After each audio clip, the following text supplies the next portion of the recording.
Metro শহর কলকাতায় এবার নদীতে চলবে ওয়াটার মেট্রো, এমন পরিকল্পনার কথা জানিয়েছেন মুখ্যমন্ত্রী শুভেন্দু অধিকারী। হুগলি নদীকে কেন্দ্র করে জলপথে দ্রুত, পরিবেশ বান্ধব এবং আধুনিক যাত্রী পরিষেবা গড়ে তোলার পরিকল্পনা নিয়ে আলোচনা চলছে।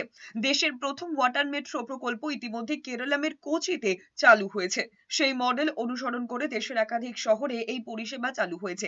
বৈদ্যুতিক নৌযানের মাধ্যমে যাত্রী পরিবহন করা হয়। পূর্বতন রাজ্য সরকারকে আক্রমণ করে মুখ্যমন্ত্রী বলেছেন, আগের রাজ্য সরকার কোনো কেন্দ্রীয় প্রকল্পেই যুক্ত হয়নি, যার খেসারত ভুগতে হচ্ছে রাজ্যবাসীকে। তিনি স্পষ্ট করেছেন, বর্তমান সরকার আর সেই নেতিবাচক পথে হাঁটবে না। এবার থেকে সাগরমালা ২ প্রকল্পেও সক্রিয়ভাবে যুক্ত হবে বাংলার সরকার।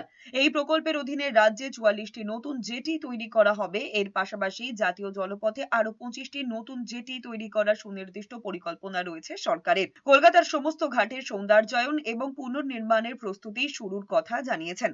বাগবাজার, শোভাবাজার, আহিরিটোলা, মল্লিকঘাট, বাবুঘাট, রামকৃষ্ণপুর ঘাট, বান্দা ঘাট নিয়ে সরকার কাজ শুরু করেছে। ইতিমধ্যেই ২টি ঘাটের সৌন্দর্যায়নের কাজ শেষ হয়েছে। প্রাধান্য দেওয়া হচ্ছে রামকৃষ্ণদেব, সারদা দেবী স্মৃতি বিজড়িত ঘাটগুলিকে। মুখ্যমন্ত্রী জানিয়েছেন, দুর্গাপুজোর আগে ঘাটগুলির নবীকরণ সম্পন্ন করার লক্ষ্যে এগোচ্ছে সরকার। আমাদের রিভার লাইন বা সি বেসড সিটিগুলোতে যে ওয়াটার মেট্রো লেটেস্ট কেরালাতে হয়েছে, কেরালামে হয়েছে, সেখানে আপনার আমরা এই শহর হিসেবে আমরা 18তম শহর হিসেবে যুক্ত হচ্ছি ওয়াটার মেট্রো। এটা শিপিং ডিপার্টমেন্টের একটি ইনিশিয়েটিভ এবং গুড প্রজেক্ট, যেটা ইতিমধ্যে 17টি সিটিতে চলছে।